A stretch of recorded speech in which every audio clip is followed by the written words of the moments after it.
Hello दोस्तों, जिस ज्ञानपीठ में आपका बहुत बहुत स्वागत है। हम लोग सेकेंड चैप्टर देख रहे थे अपने भूगोल का, जिसमें हम लोग कल एक क्लास इसका कर चुके हैं और इसमें हम लोग बहुत सारा चीज़ देख चुके थे। अब जो लास्ट टॉपिक बचा है इसमें का, इसमें सौरमंडल के बारे में, चंद्रमा की उत्पत्ति कैसे हुई, फिर पृथ्वी का उद्भव कैसे हुआ और पृथ्वी पे आपको वायुमंडल, स्थल मंडल, जल मंडल, इस सब का विकास कैसे होता है और उसके बाद पृथ्वी पे जीवन की उत्पत्ति कैसे होती है, ये हमको पढ़ना है। ये हमारा आज सेकेंड चैप्टर का लास्ट क्लास होगा। आप लोग वीडियो को पूरा देखें और वीडियो को पूरा देखने के बाद अपना कमेंट में अपना रिव्यू जरूर बताएं कि आपको कैसा लगता है। तो आज हम लोग देखते हैं कि सौरमंडल का विकास कैसे, जैसे कि हम लोग पढ़ लिए थे कि सबसे पहले तारों का निर्माण हुआ, जिसमें नेबुलर परिकल्पना हम लोग पढ़े थे। नेबुलर परिकल्पना के बाद हम लोग पढ़े थे वंडरिंग स्टार थ्योरी।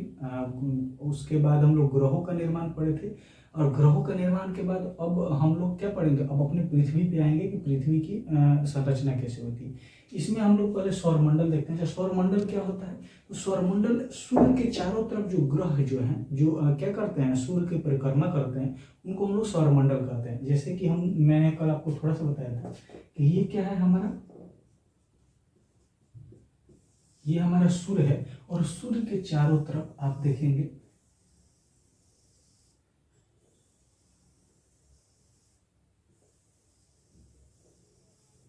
यहां हो जाएगा बुध ग्रह।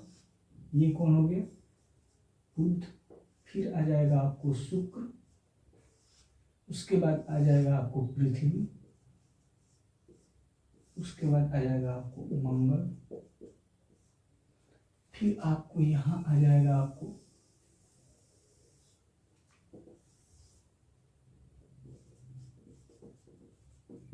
बृहस्पति, फिर आपको यहां आ जाएगा आपको शनि, अरुण और यहाँ आ जाएगा आपको वरुण। तो ये कौन हो गया? शनि, अरुण और ये हो गया आपको वरुण।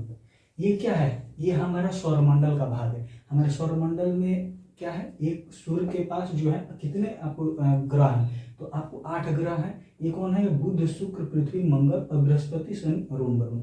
इसके बीच में आप देखेंगे कि मंगल और बृहस्पति के बीच में बहुत सारे छोटे छोटे धूल कण हैं, जिनको हम लोग क्या बोलते हैं? क्षुद्र ग्रह। इनको हम लोग बोलते हैं क्षुद्र ग्रह। तो हमारे सौरमंडल में कितने ग्रह का कितना होगा? तो ग्रह का संख्या कितना हो गया? 8 हो गया। ठीक है। अच्छा, इन ग्रहों के बीच और क्या क्या पाया जाता है सौरमंडल में? तो क्षुद्र ग्रह, धूलकण, ये सब क्या है? ये क्षुद्र ग्रह क्या है?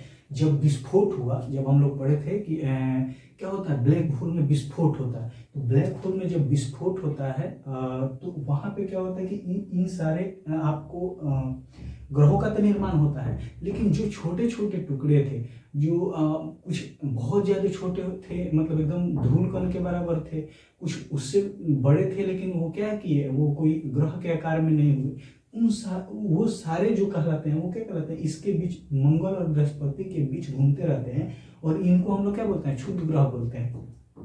ये बेसिकली कुछ है नहीं, ये केवल धूल कण है। तो ये आप यहाँ पे, और हमारे सौरमंडल में तो ये भी पाए जा रहे हैं, तो इसको भी हम लोग याद रखेंगे कि हमारे घर क्या पाया जाता है? क्षुद्र ग्रह, धूल कण, ये सारे पाए जाते हैं।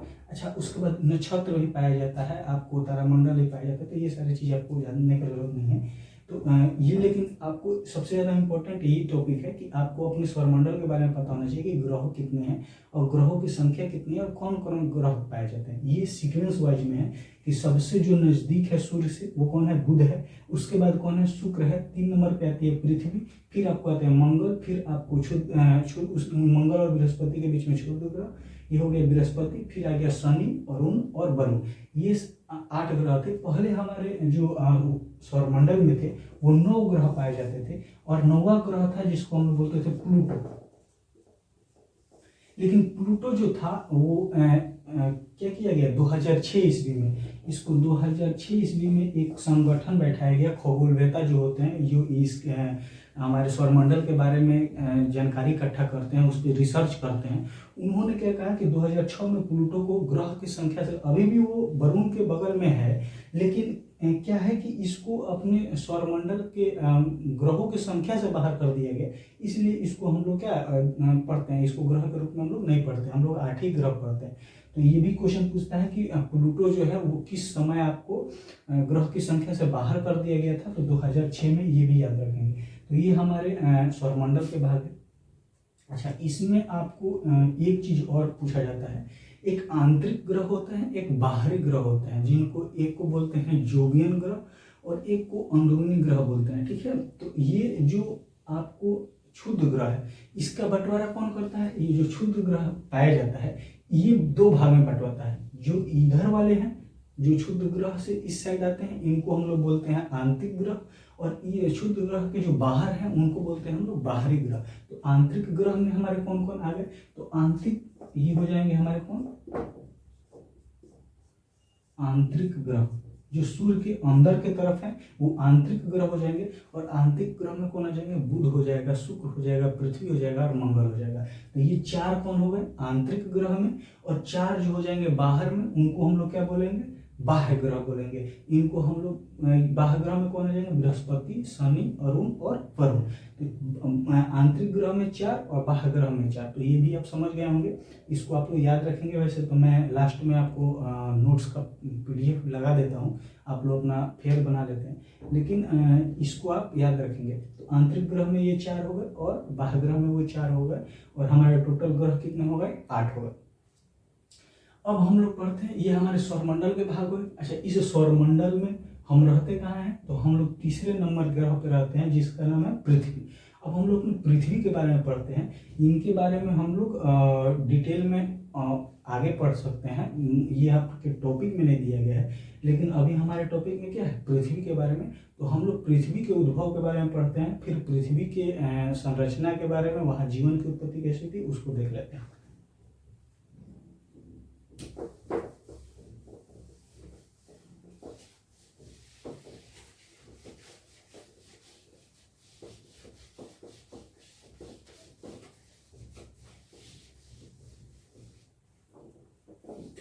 अब देखते हैं, अब हमारे सबसे पहले हम लोग देख लेते हैं कि पृथ्वी क्या था, पृथ्वी की उद्भव कैसी होती है, और पृथ्वी के बाद हम लोग पढ़ेंगे कि चंद्रमा क्या है।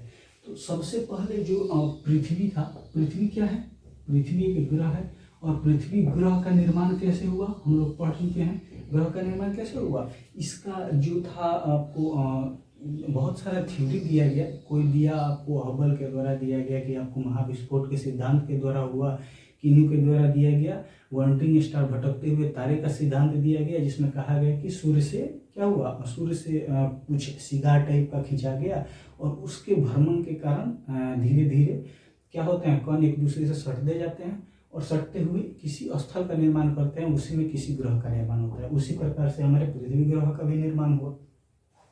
अच्छा, जब किसी ग्रह का निर्माण हो रहा था, तो उस समय मैंने बताया कि या तो अगर वॉन्टिंग स्टार थ्योरी को हम सही माने, या महाविस्फोट सिद्धांत को सही माने। वैसे आपको अधिकतम जो आधुनिक वैज्ञानिक हैं वो महाविस्फोट के सिद्धांत को ही सही मानते हैं, लेकिन हम अगर दोनों सिद्धांत को अगर सही मान के चले, तो एक चीज आपको ध्यान में होगा कि अगर दोनों सिद्धांत सही है, तो जब भी ग्रह बना होगा उस समय क्या होगा, उस समय उसमें तापमान बहुत अधिक होगा। जैसे अगर सूर्य से अगर निकला होगा भटकते हुए तारे के सिद्धांत के अनुसार, तो क्या है, सूर्य भी एक आग का गोला है, और वो भी खींचा होगा तो एक आग के गोले को ही खींचा होगा। तो जब तक वो खींचा होगा उसी का भाग था, तो ये जो भी ग्रह बना होगा उसमें तो टेम्परेचर, उसका तापमान बहुत अधिक होगा, वो भी एक धधकता हुआ गोला होगा। या आपको अगर महाविस्फोट का सिद्धांत है, तो मैंने आपको कल एग्जांपल देके बताया था कि कैसे एक पटाखे को हम लोग अगर किसी के ऊपर रख देते हैं तो वो भी फटता है, तो वो भी गर्म हो जाता है। उस प्रकार से जब विस्फोट हुआ तो उसमें भी क्या था, उसका भी तापमान जो फट के बाहर गया उससे टुकड़ा, वो सारे टुकड़ों में भी क्या था, वो तापमान बहुत अधिक मात्रा में हो गया था। तो दोनों सिद्धांत के अनुसार तापमान बहुत था। तो उसी तरह पृथ्वी का जब निर्माण हुआ तो इसका तापमान बहुत अधिक था, ये एकदम आग के गोले की तरह था।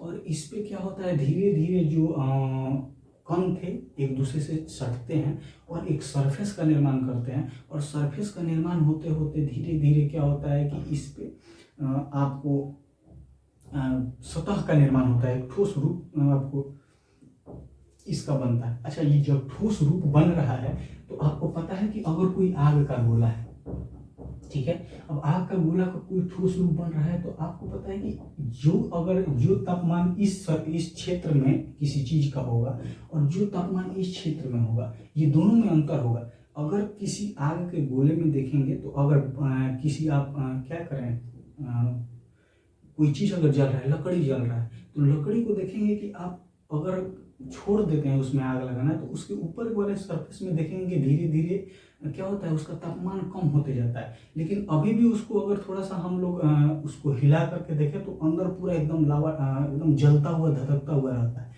उसी प्रकार जब ये पृथ्वी जब ठंडा हो रही थी तो उस समय उसके बाहरी सरफेस क्या हो रहे थे, धीरे धीरे ठंडा अधिक मात्रा में हो रहे थे अपेक्षा किसके, अंदरूनी के। आज भी अगर आप देखेंगे कि अंदर बहुत ज़्यादा धधकता हुआ आज भी क्या होता है, ज्वालामुखी फटता है तो देखते हैं कि अंदर से आग आता है। वो आग कहाँ से, अंदर जो है हमारे सरफेस में पृथ्वी के जो अंदरूनी भाग है वहाँ अभी भी क्या है, तापमान बहुत अधिक मात्रा में है।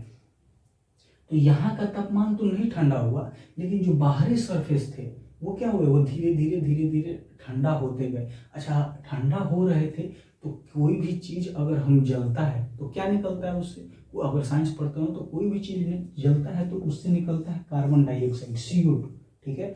और जो भी ग्रह का निर्माण हुआ, जो भी चीज़ का निर्माण हुआ, तो उस समय वायुमंडल में सबसे अधिक मात्रा में कोई चीज़ पाया जाता था तो हाइड्रोजन और हीलियम पाया जाता था। ये आपको सूर्य में भी मिला, आपको सारे ग्रहों के पास भी उस समय था, बाकी किसी गैस का कोई नामो निशान नहीं था। हाइड्रोजन हीलियम बहुत अधिक मात्रा में थे और ये जब ठंडा हो रहे थे, जब इसमें इसका तापमान कम हो रहा था तो CO2 बाहर निकल रहा था। इस CO2 के निकलने से और हाइड्रोजन के मिलने से जल का निर्माण होता है। जैसे आप लोग पता है कि जल का फॉर्मूला क्या होता है, H2O होता है, H+O2, यानी हाइड्रोजन और ऑक्सीजन के मिलने से किस चीज का निर्माण होता है, जल का निर्माण होता है। अच्छा, इसमें आप देखें कि यहाँ पे कार्बन के प्लस क्या है, ऑक्सीजन है, और यहाँ हमको हाइड्रोजन मिल गया, तो अगर ये ऑक्सीजन इस हाइड्रोजन के साथ जब मिलेगा तो क्या बन जाएगा, जल का निर्माण हो जाएगा। इसी तरह क्या होता है कि इस यहाँ पे आपको जल का निर्माण होता है, और ये जब जल का निर्माण होता है, जब इस जल का निर्माण होता है तो जब जल का निर्माण होता है तो क्या होता है कि एक बादल बनने लगता है। जब ये कार्बन डाइऑक्साइड ऊपर की तरफ उड़ रहा है और वायुमंडल में क्या मिल गया, मतलब इसके बाहरी सरफेस में क्या है, हाइड्रोजन बहुत अधिक मात्रा में। इस हाइड्रोजन से जब मिलता है तो वाटर बन जाता है, जल बन जाता है, और जल क्या होती है, जल की वर्षा होती है। और इस जल का वर्षा से भी क्या होता है कि पृथ्वी की ऊपरी सतह बहुत ठंडी होने लगती है धीरे धीरे। आपको ये धीरे धीरे का मतलब है कि ये पृथ्वी का पूरा निर्माण 50 करोड़ साल, मतलब कि इस ठंडे होने का हम बोल रहे हैं कि इस ठंडे होने का जो समय था वो 50 करोड़ साल लगभग लगा था। तो ये आप समझ जाएंगे कि कितने धीरे धीरे, मतलब कि बहुत लंबा समय था। ऐसा नहीं है कि हाँ 10 दिन का वर्षा से ये पृथ्वी की बाहरी सतह ठंडी हो गई, ऐसा नहीं था। तो इस बाहरी सतह फिर ठंडा होने लगती है, और उस समय पृथ्वी का जो निर्माण है, पृथ्वी हमारे कोई गोल आकार में नहीं है, पृथ्वी का जो शेप है, पृथ्वी का जो शेप है वो एक जियोड बोलते हैं, इसको जियोड शेप में ही पाया जाता है। इस पे क्या थे, यहाँ पे बहुत सारे गड्ढे थे, ये गड्ढा बहुत अधिक मात्रा में था। इस सारे गड्ढों में क्या होता है, इस सारे गड्ढा में क्या होता है, जल, जब वर्षा होती है तो यहाँ पे जल बनने लगता है, और इस जल के भरने से क्या बन जाता है, महासागर का निर्माण हो जाता है। तो इस जल के भरने से किस चीज का निर्माण हो गया, महासागर का निर्माण हो गया। अच्छा, ये स्थल ठंडा हो गया तो इस स्थल पे ठंडा होने के बाद स्थल का निर्माण हो गया। अच्छा, स्थल मंडल का निर्माण हो गया, पता चल गया। जल मंडल का कैसे निर्माण हुआ ये भी पता चल गया। वायुमंडल का कैसे निर्माण हुआ ये भी पता चल गया। तो इस प्रकार से आपको पता चला। एक बार मैं आपको और समझा देता हूँ कि पृथ्वी जब ठंडा हो रही थी, पृथ्वी के ठंडा होने पे क्या हो रहा है, हाइड्रोजन और कार्बन डाइऑक्साइड, जलने से कार्बन डाइऑक्साइड निकलता है, और हाइड्रोजन और हीलियम की वायुमंडल में आप बाहरी सरफेस में, पृथ्वी के जो बाहरी क्षेत्र थे वहाँ हाइड्रोजन और हीलियम की अधिकता थी। उसके बाद क्या होता है, इन दोनों के मिलने से जल का निर्माण होता है। जल के निर्माण होने से क्या होती है, पृथ्वी की बाहरी सतह ठंडा होती है और ऊपर स्थल मंडल का निर्माण होता है। फिर बारिश का पानी इस गड्ढे में जमा होने लगते हैं और इन गड्ढों के बारिश का पानी जमा होने के कारण क्या होता है, यहाँ पे महासागर का निर्माण होता है और वहाँ आपको ऑक्सीजन का भी निर्माण हो जा रहा है। मतलब जल का निर्माण मतलब ऑक्सीजन का निर्माण, कार्बन डाइऑक्साइड का निर्माण मतलब ऑक्सीजन का निर्माण। तो ऑक्सीजन का भी निर्माण हो गया तो बाहरी सरफेस में एक वायुमंडल का भी निर्माण हो जाता है। इसका ठंडा होने से सरफेस का भी निर्माण हो जाते हैं और इसके जमा होने से जलमंडल का भी निर्माण हो जाता है। तो इस तरह हमारे पृथ्वी का शुरुआत में क्या होता है, इस पूरे इसका आपको सरफेस का निर्माण होता है।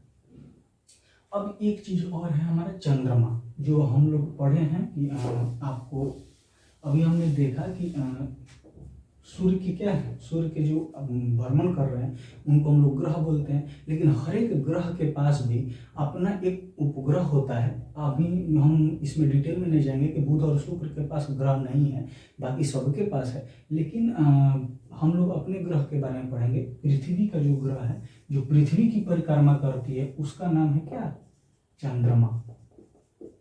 चंद्रमा क्या करता है, पृथ्वी का परिक्रमा करता है। अब इस चंद्रमा का निर्माण कैसे हुआ, हम लोग तो ग्रह का निर्माण पढ़ लिए, लेकिन चंद्रमा का निर्माण कैसे हुआ, तो इसके बारे में एक डाल्टन थे, दो थ्योरी आया। शुरुआती में जब इसका पता चंद्रमा का पता लगा तो लोग सबसे पहले डाल्टन ने इस चीज को बताया था। और डाल्टन क्या कहते हैं, डाल्टन ने इस थ्योरी को दिया था कि क्या हुआ कि इसके पृथ्वी कैसी थी। पृथ्वी एक इस प्रकार के शेप में थी, पृथ्वी इस प्रकार के शेप में थी और धीरे धीरे क्या होता है, घूमते घूमते घूमते घूमते पृथ्वी दो भाग में टूट जाती है और दो भाग में टूटने के बाद चंद्रमा का निर्माण होता है। और वो चंद्रमा क्या होता है, फिर मतलब